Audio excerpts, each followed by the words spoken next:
Hello everyone, once again I welcome to all the job aspirants YouTube channel. एक बार फिर से YouTube के जॉब एस्पायरेंट्स चैनल पर आप सबका स्वागत है। और पार्ट 16 में फिर से लेकर आया हूँ। 3500 क्वेश्चंस की जो सीरीज़ है उसका पार्ट 16 है ये। स्टैटिक क्वेश्चंस होंगे, विद फैक्ट होंगे, जैसा कि हर वीडियो में मैं बताते आया हूँ। मिसलिनियस क्वेश्चंस की सीरीज मैंने शुरू कर रखी है, तो ये उसका पार्ट 16 है। इंपॉर्टेंट होगा SSC, railway, group D, NTPC, PET, कोई भी स्टेट एग्ज़ाम हो या कोई भी पुलिस का एग्ज़ाम हो उनके लिए। और मेरा नाम है अनिल। तो चलिए शुरू करते हैं और देखते हैं अपनी वीडियो। आई होप दीपावली आप सबकी अच्छे से मनी होगी। तो चलिए शुरू करते हैं और देखते हैं अपना पहला क्वेश्चन। निम्नलिखित में से 1565 में 1565 में कौन सा प्रसिद्ध यानी फेमस युद्ध है जो हुआ था। तो देखिए ये फेमस युद्ध है, लेकिन जो 1565 में हुआ था ये तालीकोटा का जो युद्ध है ये 1565 ईस्वी में हुआ था। ऑप्शन डी इसका राइट आंसर है। तालीकोटा का जो युद्ध है ये 26 जनवरी 1565 ईस्वी में दक्कन के सुल्तानों या सल्तनतों के बीच हुआ था। विजयनगर साम्राज्य के बीच ये लड़ा गया था। विजयनगर साम्राज्य कहाँ पे है? हैदराबाद में। इस युद्ध में विजयनगर साम्राज्य को हार का सामना करना पड़ा था। कहने का मतलब ये है दक्कन के जो सल्तनत वाले जो सुल्तान थे वो इसको जीत गए थे इस युद्ध को। तालीकोटा के युद्ध को किसने जीता था? दक्कन के सुल्तानों ने या सल्तनतों ने।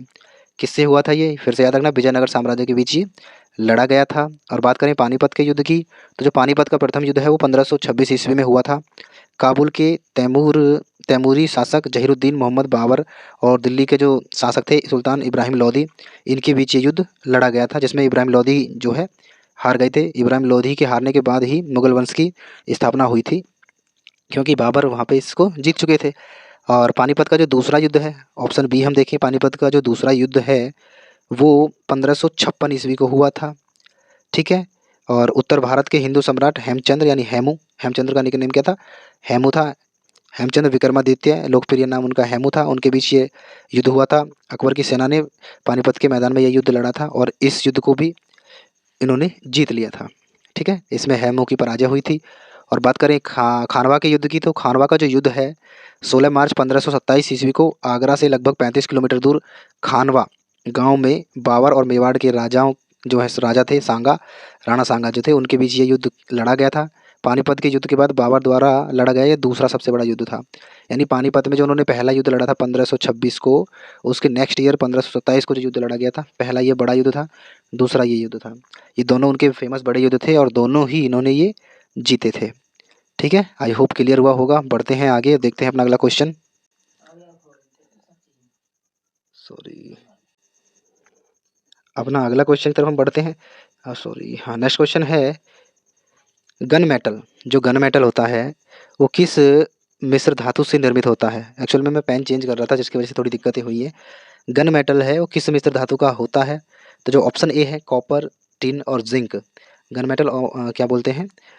ऑप्शन ए राइट आंसर है इसका, कॉपर, टिन और जिंक। जिंक मतलब जस्ता। जिंक को जस्ता भी कहते हैं, कॉपर को तांबा कहते हैं और टिन को तो टिन कहते ही हैं। तो गन मेटल इन तीनों का मिश्रण होता है। यह तांबा, टिन और जस्ता का मिश्रण धातु है। इसमें 88% कॉपर होता है। कॉपर जो है वो 88% होता है और तांबा जो है वो 10% होता है। टिन लगभग 2% होता है। ठीक है, अधिक सटीक रूप से ये जो है इन चीज़ों को मिश्रित किया जाता है।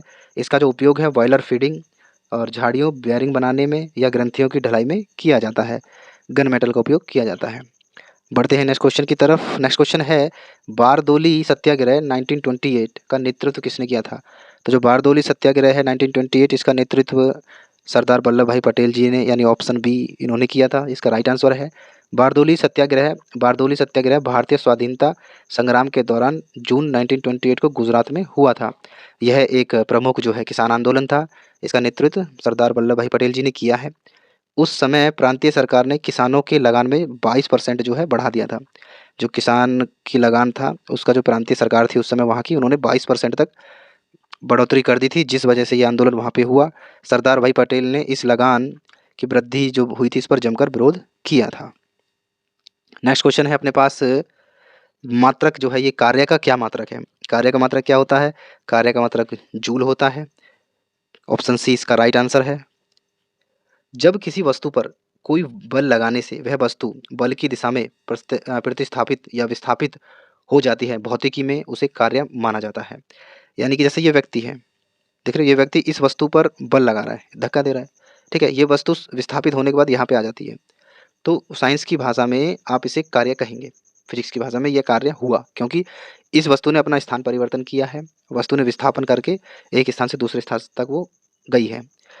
तो फिजिक्स की भाषा में इसे हम कहेंगे कि कार्य हुआ है।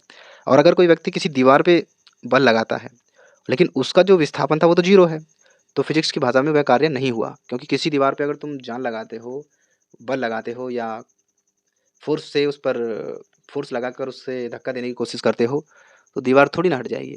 तो वो साइंस की भाषा में कार्य नहीं हुआ है, ठीक है। तो अगर हम बात करें न्यूटन, तो न्यूटन जो है बल का मात्रक है।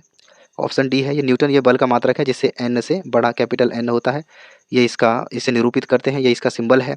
और वाट की हम बात करें, ऑप्शन बी जो वाट है, वाट विद्युत धारा का मात्रक है, यह ऊर्जा के परिवर्तन या रूपांतरण की दर को मापता है। कौन? वाट। आपने देखा होगा आपके घरों में जो बल्ब लगे होते हैं, कोई 9 वाट का एलईडी होता है, कोई 10 वाट का होता है। पहले 100 वाट के बल्ब आते थे, 110 वाट के बल्ब आते थे। तो ये इलेक्ट्रिसिटी से यानी विद्युत धारा का मात्रक होता है, इसे वाट कहते हैं, ठीक है। और जूल की बात करें, 1 जूल जो ऊर्जा है प्रति सेकंड के बराबर होती है, ठीक है। तो चलिए बढ़ते हैं नेक्स्ट क्वेश्चन की तरफ, देखते हैं अपना अगला क्वेश्चन। नेक्स्ट क्वेश्चन है, जीएसटी परिषद में कितने सदस्य होते हैं?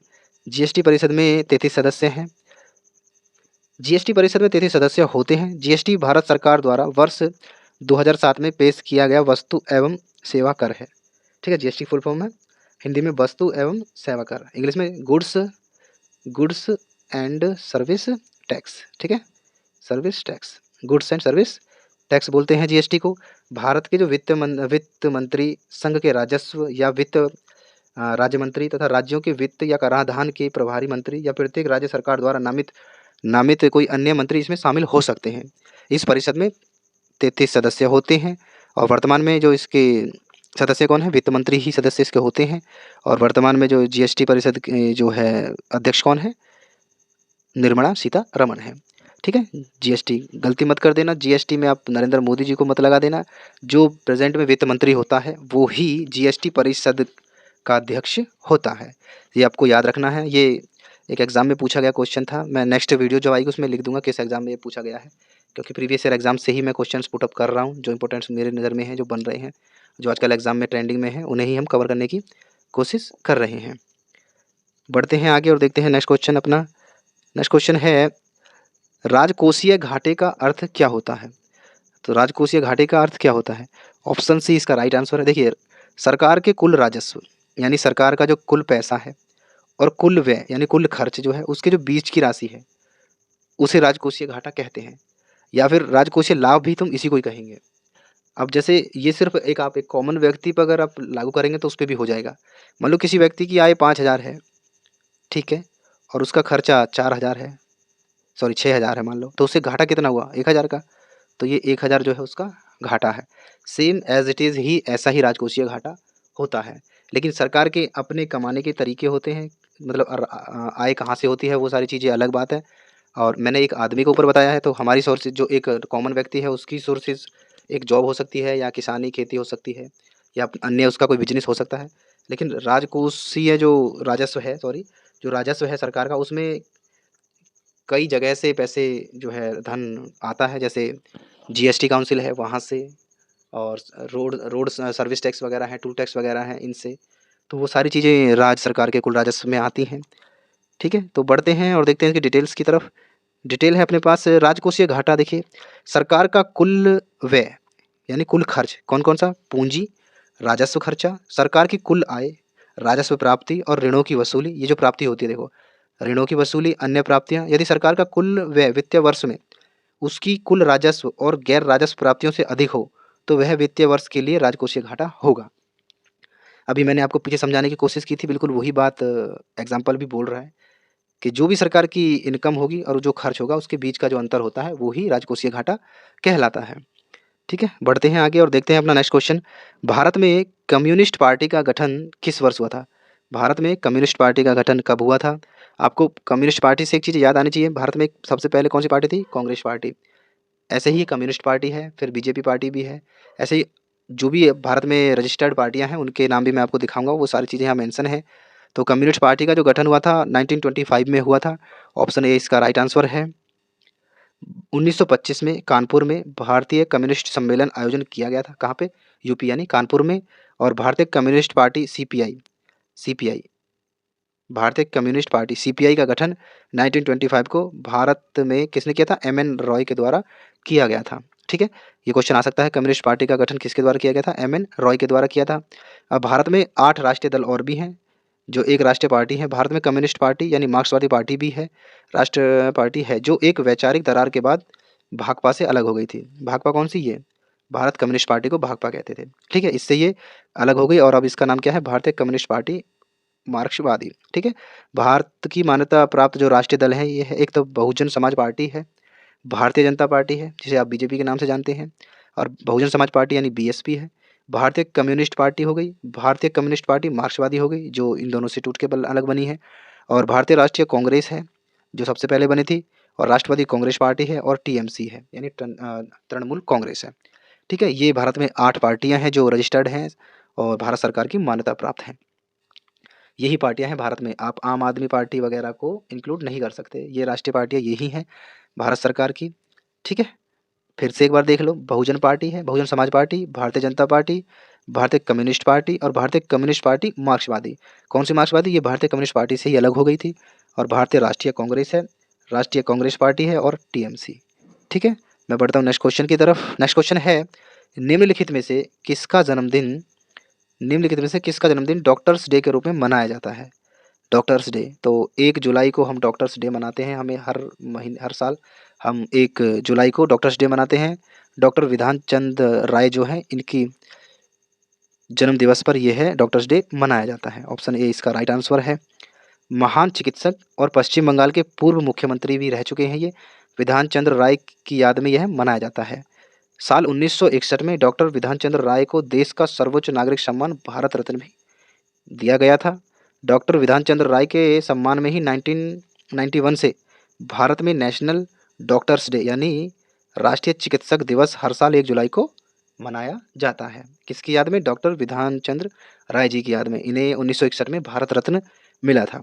विधान चंद्र राय जी को 1961 में भारत रत्न मिला था, और इनके साथ पुरुषोत्तम दास टंडन जी को भी भारत रत्न मिला था 1961 में ही।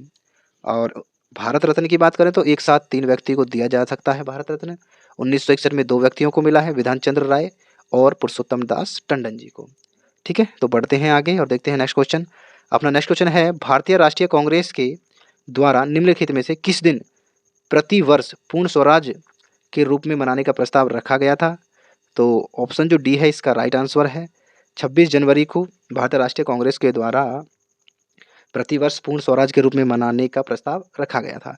31 दिसंबर 1929 को भारतीय राष्ट्रीय कांग्रेस का वार्षिक अधिवेशन तत्कालीन पंजाब प्रांत में जो राजधानी थी लाहौर, वहाँ पे हुआ था। इस ऐतिहासिक अधिवेशन में कांग्रेस के पूर्ण स्वराज्य का घोषणा पत्र तैयार किया गया था। कब? 1929 को। 31 दिसंबर 1929 की आधी रात को इंकलाब जिंदाबाद के नारों के बीच रावी नदी के तट पर, कहाँ पे? रावी नदी के तट पर भारतीय स्वतंत्रता का प्रतीक तिरंगा झंडा फहराया गया था। कब? 31 दिसंबर को, मतलब ठंड में आप देख सकते हैं आधी रात को इंकलाब जिंदाबाद का नारा, कहाँ पे? वो भी रावी नदी के तट पर। भारतीय लोग जो लोग थे उन्होंने ये नारे लगाए और भारतीय तिरंगा झंडा फहराया था। 26 जनवरी 1930 जो है का दिन पूरे राष्ट्र में प्रथम स्वतंत्रता दिवस के रूप में मनाने का निश्चय भी किया गया था। कब? 26 जनवरी 1930 को कि आज़ादी का दिवस ये मनाया जाएगा। लेकिन भारत में आज़ादी का दिवस कब मनाया जाता है? 1947 से 15 अगस्त को। ठीक है, लेकिन इसकी मांग उठी थी 26 जनवरी 1930 में। ठीक है, ये आपको याद रखना है। बढ़ते हैं नेक्स्ट क्वेश्चन में। याद रखना, लाहौर अधिवेशन में 31 दिसंबर 1929 को पंजाब प्रांत की उस समय वह राजधानी थी लाहौर। ठीक है, ये सारी चीज़ें आपको याद रखनी है। बढ़ते हैं नेक्स्ट क्वेश्चन की तरफ। नेक्स्ट क्वेश्चन है, पंचवर्षीय योजना की कौन सी अवधि सत्य नहीं है? यानी ये जो ऑप्शन है 4, इनमें से एक अवधि गलत है। कौन सी अवधि गलत है? ऑप्शन जो डी है ये इसका राइट आंसर है। ये अवधि सारी सही है, लेकिन ऑप्शन जो डी है ये गलत है। ऑप्शन डी इसका यहाँ पे राइट आंसर होता है। Yes, sorry. चौथी पंचवर्षीय योजना 1969 से 1974 तक थी। ये जो चौथी पंचवर्षीय योजना थी कब से थी? 1969 से 1974 तक थी। ठीक है, धन और आर्थिक शक्ति के बढ़ते संकेंद्रण की पुरानी प्रवृत्ति को ठीक करने के उद्देश्य से इसे अपनाया गया था। यह स्थिरता के विकास और आत्मनिर्भरता की ओर प्रतीक किया गया था। किसके फॉर्मूले पर था? ये गॉडगिल फॉर्मूले पर आधारित था। कौन सी? चौथी पंचवर्षीय योजना किस पर आधारित थी? गॉडगिल फॉर्मूले पर। उस समय प्रधानमंत्री कौन थी? इंदिरा गांधी जी थी। कब? 1969 से 1974 के बीच में ये गॉडगिल समिति के द्वारा इस पंचवर्षीय योजना को है, अरे यार क्या गिर रहा है ये बार बार, सॉरी, ये पंचवर्षीय योजना को जो है लागू किया गया था। इसका जो योजना अवकाश देख लेते हैं। तीसरी योजना की दयनीय विफलता के कारण सरकार ने योजना अवकाश किया था। कब? 1966 से 1967 में, और 1967 से 68 का भी अवकाश रहा। फिर 1968 से 69 तक अवकाश रहा, और 69 से फिर चौथी पंचवर्षीय योजना 5 सालों के लिए लागू हो गई। ठीक है, आप सब जानते हैं पंचवर्षीय योजना 5 सालों की ही होती है। और 1967 के दौरान फिर से सूखे की समस्या उत्पन्न हुई थी, इसलिए ये 3 साल का इसमें गैप किया गया था। आपको याद होगा भारत चाइना का जो युद्ध हुआ था 1962 में, उसका भी कहीं न कहीं असर हुआ था, लेकिन वह तृतीय पंचवर्षीय योजना की थी। लेकिन उसकी तृतीय पंचवर्षीय योजना विफल हो चुकी थी, यहाँ पे लिखा भी है, आप देखेंगे। तृतीय पंचवर्षीय योजना की विफल होने के बाद गॉडगिल फॉर्मूले पर यह आधारित थी। चौथी पंचवर्षीय योजना कब शुरू हुई थी? 1969 से 1974 तक। प्रधानमंत्री कौन थी? इंदिरा गांधी जी थी उस समय। ये सारी चीज़ें आपको याद रखनी है। अवकाश था 1966 से 1969 तक। ठीक है, ये अवकाश था इसमें। तो आई होप आपको वीडियो पसंद आई होगी, सेशन पसंद आया होगा। सो प्लीज़ चैनल को सब्सक्राइब ज़रूर कर लेना और वीडियो को शेयर कर देना। So thanks for your love and support, thanks for watching. मैं मिलता हूँ अगली वीडियो में, तब तक के लिए जय हिंद, जय भारत।